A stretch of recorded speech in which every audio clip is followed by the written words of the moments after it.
Poland यात्रा पर गए प्रधानमंत्री नरेंद्र मोदी ने दो अहम स्मारकों पर जाकर श्रद्धांजलि दी।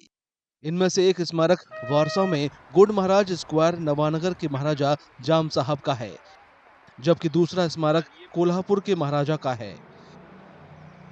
इन दोनों ही महाराजाओं ने द्वितीय विश्व युद्ध के दौरान पोलैंड के हजारों शरणार्थियों को भारत में पनाह दी थी।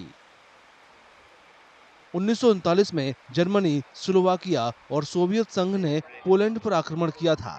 इसके बाद ही द्वितीय विश्व युद्ध की शुरुआत हुई थी, जिसमें पोलैंड के हजारों लोगों की जान चली गई थी।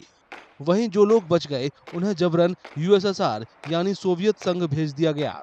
इनमें महिलाएं और बच्चे भी शामिल थे। निर्वासन की वजह से यूएसएसआर में रहने को मजबूर पोलैंड के नागरिकों को बाद में भारत ले जाया गया।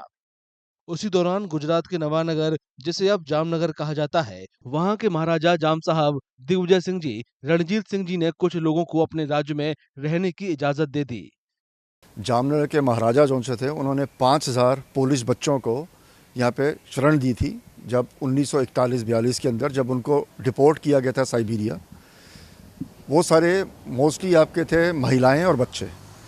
उनको फिर बाद में ट्रांसपोर्ट किया गया वहाँ से वाया ईरान, और जो उनसे यूके में थे, क्योंकि इंडिया में उस वक्त ब्रिटिश राज था, तो उन्होंने डिसाइड किया किस कंट्री में इनको रिफ्यूज मिल सकता है।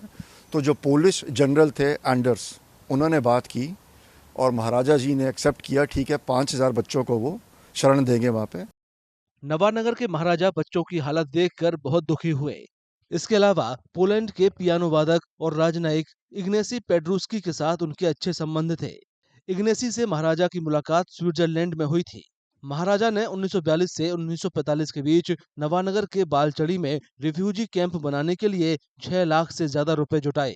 इस कैंप में पोलैंड के नागरिकों के लिए सांस्कृतिक कार्यक्रम आयोजित करने के लिए मंच, एक चैपल और एक कम्युनिटी सेंटर भी था।